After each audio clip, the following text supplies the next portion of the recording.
নিরাপত্তা ও রাজনৈতিক কারণ দেখিয়ে শেষ মুহূর্তে ইসরায়েলের প্রধানমন্ত্রী বেনিয়ামিন নেতানিয়াহুর দুর্নীতি মামলার শুনানি আবারও বাতিল করা হয়েছে।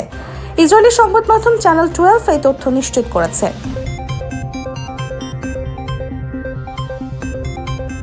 নেতানিয়াহুর বিরুদ্ধে ঘুষ গ্রহণ, জালিয়াতি এবং বিশ্বাস ভঙ্গের 3টি আলাদা মামলার শুনানি হওয়ার কথা ছিল সোমবার।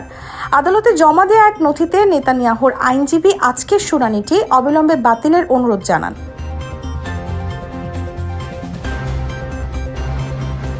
আবেদনে উল্লেখ করা হয়, অত্যন্ত গোপনীয় কিছু নিরাপত্তা ও রাজনৈতিক পরিস্থিতির কারণে প্রধানমন্ত্রী আদালতে উপস্থিত হতে পারছেন না।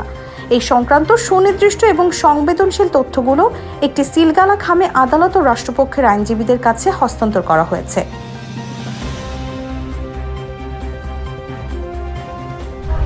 সালে শুরু হওয়া এই আলোচিত ট্রায়ালে নেতানিয়াহুর বিরুদ্ধে ঘুষ গ্রহণ, জালিয়াতি এবং বিশ্বাস ভঙ্গের মতো গুরুতর 3টি পৃথক মামলার বিচার চলছে।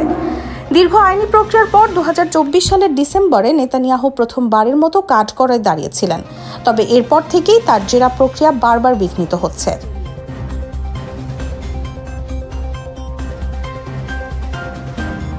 2025 সাল এবং চলতি বছরের শুরু থেকেই নেতানিয়াহুর আইনি দল ধারাবাহিকভাবে আদালতের কাছে শুনানির সময় পেছানোর আবেদন করে আসছে। প্রতিবারই এই বিলম্বের কারণ হিসেবে যুদ্ধকালীন পরিস্থিতি, জরুরি কূটনৈতিক ব্যস্ততা এবং তীব্র নিরাপত্তা সূচির কথা উল্লেখ করা হয়েছে।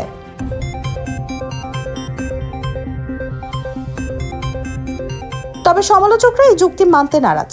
তাদের অভিযোগ, প্রধানমন্ত্রী নেতানিয়াহু বিচার প্রক্রিয়াকে দীর্ঘায়িত করতে এবং আদালতের হাত থেকে বাঁচতে ইচ্ছাকৃতভাবে আঞ্চলিক ভূ রাজনৈতিক উত্তেজনা ও যুদ্ধ পরিস্থিতিকে ঢাল হিসেবে ব্যবহার করছেন।